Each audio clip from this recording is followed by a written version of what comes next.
ഒരിടത്ത് കുതിരകളെ നന്നായി ഇഷ്ടപ്പെട്ടിരുന്ന ഒരു രാജാവ് ഉണ്ടായിരുന്നു. ഒരിക്കൽ ദൂരദേശത്തു നിന്ന് ഒരു വ്യാപാരി അദ്ദേഹത്തിന്റെ രാജധാനിയിലെത്തി. അതിസുന്ദരനായ ഒരു അറേബ്യൻ കുതിരയെ അയാൾ രാജാവിന് സമ്മാനമായി കൊടുത്തു.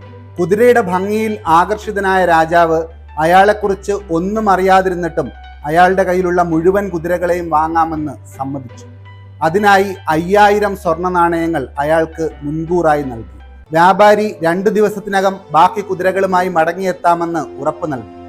എന്നാൽ ദിവസങ്ങളും ആഴ്ചകളും കടന്നുപോയി. അയാൾ ഒരിക്കലും മടങ്ങി വന്നില്ല.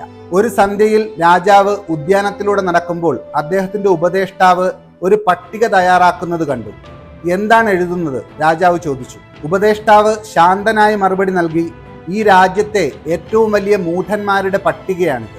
രാജാവ് പട്ടിക വാങ്ങി നോക്കി. 1-ാം സ്ഥാനത്ത് സ്വന്തം പേര്. ക്രുദ്ധനായ രാജാവ് ചോദിച്ചു, എന്തുകൊണ്ടാണ് ആദ്യം എൻ്റെ പേര്?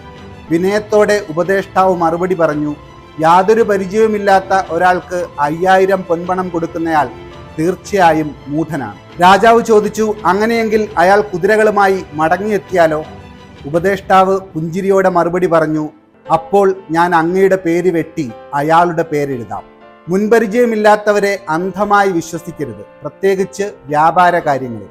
അവസരം തിരിച്ചറിയുന്നത് പോലെ ജാഗ്രത പുലർത്തുന്നതും ബുദ്ധിയാണ്. ഒരാൾ വിശ്വാസയോഗ്യനാണെന്ന് തെളിയിക്കുന്നതിന് മുൻപ് അവരെ പൂർണ്ണമായും വിശ്വസിക്കുന്നത് ജീവിതത്തിലെ ഏറ്റവും വലിയ അബദ്ധമാകാം.